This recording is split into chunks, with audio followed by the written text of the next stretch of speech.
Oh, hi! I don't know about you, but I'm useless without my caffeine in the morning. In fact, according to a 2014 study published in Food and Chemical Toxicology, 85% of the U.S. population drinks at least one caffeinated beverage a day. Now, since we're all a little dependent on caffeine, it would be helpful to find a caffeine source that has enough kick to get us going, but the least negative health effects. In this speech, I will be comparing and contrasting the benefits and negative effects of coffee and soda. I've done lots of research to find the standards for a good caffeine source and to discover how coffee and soda meet or don't meet these criteria points. So, let's jump in. Now, there are about 3 standards that I've found for a good caffeinated beverage. The first thing that you want to look at when you're finding something to drink with caffeine is the buzz. According to the USDA dietary guidelines for 2015 through 2020, the average amount of caffeine per day that's recommended for an adult is 400 milligrams. That being said, most people need about 100 to 200 milligrams to stay awake.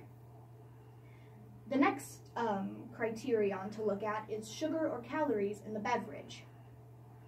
Also, according to the USDA, on average, moderately active adults should have only 2,200 to 2,400 calories per day, and the added sugar intake for adult men should be 37.5 grams per day and 25 grams for women, according to the American Heart Association. The third thing to look at when choosing a caffeinated beverage is the long-term effects of drinking the beverage on a regular basis. Some of the benefits of caffeine include reduced risk of cancers like mouth and throat, reduced risk of diabetes, second type of diabetes, and reduced risk of strokes when you consume caffeine in moderation. However, if you're consuming more than the recommended amount of caffeine, it can lead to some negative health effects, such as cardiovascular problems like irregular heartbeat, insomnia, nervousness, and some stomach issues. The fat and sugar in some beverages can also lead to things like diabetes or heart disease. So, now that we've looked at these criteria, let's get into the battle royale between coffee and soda. Caffeine! Let's start with sodas. I found this website called Caffeine Informer that had a lot of different caffeine contents of different caffeinated beverages, and so that's where I got my information from. According to Caffeine Informer, a 12-ounce can of Coca-Cola has 34 milligrams of caffeine, a 12-ounce can of Mountain Dew has 54, and a 12-ounce can of a 12-ounce can of Dr. Pepper has 41 milligrams, and a 12-ounce can of Mountain Dew has 54 milligrams of caffeine. Now let's look at some caffeine contents. An 8-ounce cup of Café Bustelo, which is an espresso drink, has 112 milligrams of caffeine, and a 16-ounce serving of Starbucks cold brew has 200 milligrams. Moving on to sugar and calorie content. A 12-ounce can of Coke has 140 calories, 39 grams of sugar. A 12-ounce can of Dr. Pepper has 150 calories and 40 grams of sugar, and a 12-ounce can of Mountain Dew has 170 calories and 46 grams of sugar. Compare that to our coffee beverages that we were talking about.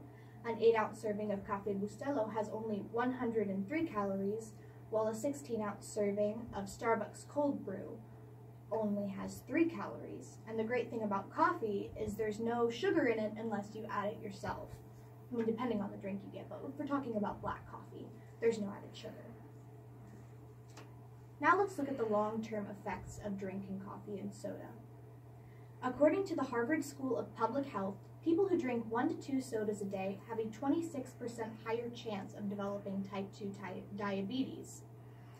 And according to a 2-decade study of 40,000 men, these men who drank soda regularly were found to have a 20% higher risk of suffering from or dying from a heart attack, and similar results were found for women who drank soda regularly.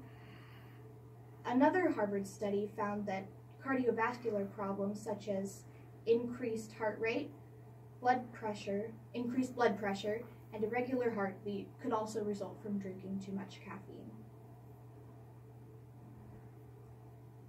However, coffee, even though it has the negative health benefits that come with caffeine, also has benefits. These benefits include improved cognitive function, a decreased risk of Parkinson's and some types of cancer, and reduced liver damage risk for those who are at high risk for liver damage. In conclusion, it's important to remember that all of these beverages should be enjoyed in moderation. However, when consumed in moderation, it is clear that coffee has higher benefits for your health than soda, including higher caffeine content if you want a buzz, which isn't really a health benefit, but you know, it's good. Fewer calories and no added sugar unless you add it yourself. And it's not only less detrimental to your health than soda, but it also has health benefits when drunk on a long-term basis. Soda may be tasty, but this girl is going to stick with her daily cup of joe. Thank you.